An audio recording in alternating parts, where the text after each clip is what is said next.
नमामि शमीशाननिर्वाणरूपं विभुं व्यापकं ब्रह्मवेदस्वरूपं निजं निर्गुणं निर्विकल्पं निरीहं चिदाकाशमाकाशवासं भजेऽहं निराकारमोकारमूलं तुरीयं गिराज्ञानगोतीतमीशं गिरीशं करालं महाकालकालं कृपालं गुणागारसंसारपारं नतोऽहं नमामि शमीशाननिर्वाणरूपं विभुं व्यापकं ब्रह्मवेदस्वरूपं निजं निर्गुणं निर्विकल्पं निरीहं चिदाकाशमाकाशवासं भजेऽहं तुषाराद्रिसङ्काशगौरं गभीरं मनोभूतकोटिप्रभाश्रीशरीरं स्फुरन्मौलिकल्लोलिनी चारुगङ्गा लसत्त्वालबालेन्दुकण्ठे भुजङ्गा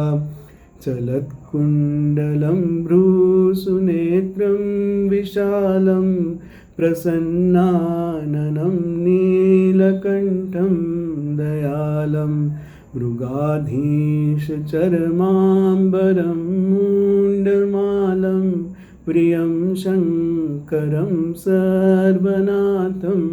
भजामि नमामि शमीशाननिर्वाणरूपं विभुं व्यापकं ब्रह्मवेदस्वरूपं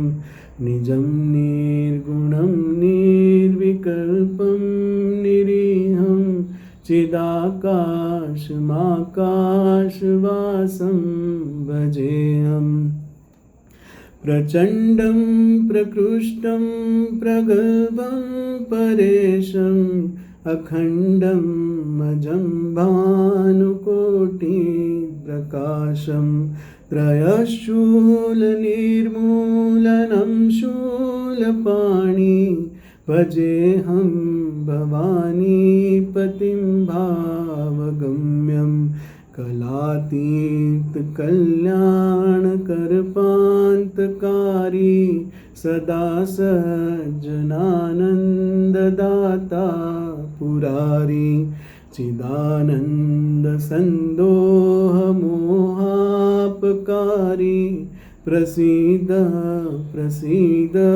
प्रभो मन्मथारी नमामि शमीशाननिर्वाणरूपं